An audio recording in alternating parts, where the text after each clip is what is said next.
हुजूर फरमाते हैं, एक शख्स मरने लगा, अपने बच्चों से कहने लगा कि मैं जब मर जाऊं तो मुझे जला देना, फिर मुझे हवा में उड़ा देना।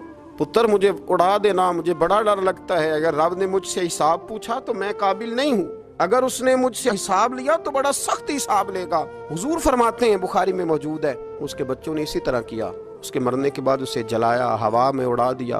अल्लाह के महबूब फरमाते हैं, रब करीम ने हुक्म दिया जमीन को कि इसके जर्रात को जमा करो। जमीन ने जर्रे जमा किए, खुदा ने हुक्म दिया तो उसका वजूद फिर से उसी शक्ल में आया। तो रब करीम ने फरमाया, ये जो तूने वसीयत की तो क्यों की? अल्लाह जानता है कि नहीं जानता? ये की तो क्यों की?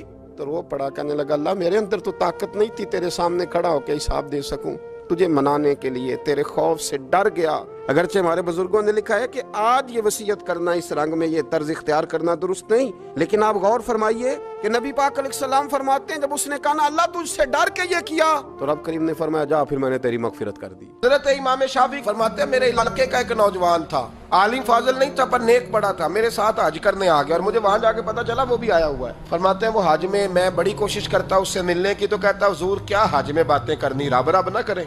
फरमाते हैं, मौका ही ना देता, जवान था बड़ा परहेजगार। फरमाते हैं, वो जब भी दुआ के लिए हाथ उठाता तो कहता, या अल्लाह मुझे कब्र में भी नमाज की और कुरान की तौफीक देना। एक दिन ना वो हतीम के पास बैठ के कुरान पाक पढ़ रहा था, मैं 2-3 दफा गुजरा तो पढ़ ही रहा था। मैंने कहा आज काबू आ गया है।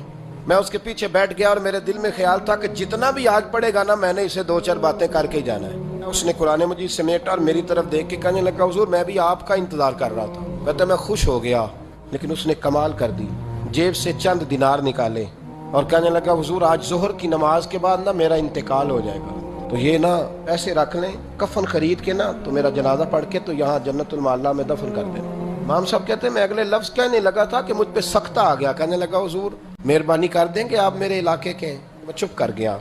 जोहर की नमाज मैंने दोबारा उस जगह पढ़ी तो मेरे साथ सफ में मौजूद था। फर्ज भी इकट्ठे पढ़े, सुन्नतें भी इकट्ठी पढ़ी। नफल पढ़ के जब मैंने तवज्जो की तो वो जमीन पे लेटा हुआ था।